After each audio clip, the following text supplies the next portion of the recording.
Guys, আসসালামু আলাইকুম। আজকে আমাদের বাগানে লিচু পাড়তে যাবো, খাবো আর কাপ ফেলে দেবে। চলো দেখতে থাকো। এটা আমার বোন, তো এটা তোমাদেরকে পরিচয় করিয়ে দিই। কি নাম? নুসরাত খাতুন, হ্যাঁ, কিসে পড়ো? স্ট্যান্ডার্ড 1। চলো তাহলে আজকে কি হবে, লিচু পাড়তে যাব। তোমরা দুজনেই চলো চলো।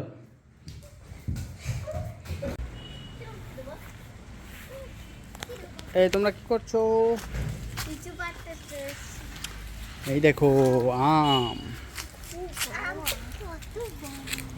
লিচু পারবো, লিচু লিচু। তো বন্ধুরা, লিচু পাড়ার জন্য এখন রেডি হচ্ছে। আমরা লিচু এখন পারবো। লিচু পারবে আর আমরা করাবো, টেস্ট করব, থলেতে ভরে দেবো। তোমাদেরকেও ইনভাইট করছি লিচু খাওয়ার জন্য, এসো। আগের বছর তুলনায় এবারে লিচুগুলো খুব ভালো হয়েছে, খেতেও খুব মিষ্টি। তো বন্ধুরা দেখো, লিচু পাড়ছে, আমরা কিন্তু খাওয়ার জন্য এক্সাইটেড ছিলাম। তো লিচু যখন পাচ্ছিল তখন কিন্তু পেটে যাচ্ছিল মাটিতে পড়ে, তাই খুব সাবধানে সাবধানে লিচুগুলো পাড়ছিল, আমরা থলেতে ভরছিলাম। লিচু পাড়তে পাড়তে কিন্তু আমরা কিছু লিচু টেস্ট করলাম। হেভি টেস্টি লিচুগুলো।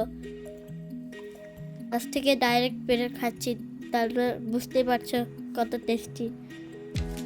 গাছ থেকে জ্বরটা লিচু পেরেছিল, এবার গাছে চাপার প্রস্তুতি নিল।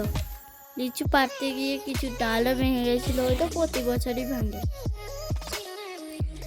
লিচু শেষ হয়ে গেলে তখন আমরা আম খাবো, কিন্তু আম তো এখন পাকেনি।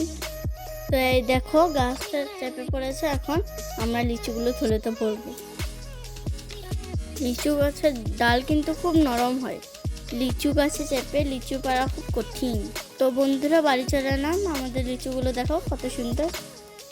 থলে কিন্তু লিচু পেরেছি, যতগুলো পারবো খাবো, আর বাকিগুলো ফ্রেন্ডদেরকে দেবো। প্লিজ লাইক করে দিও।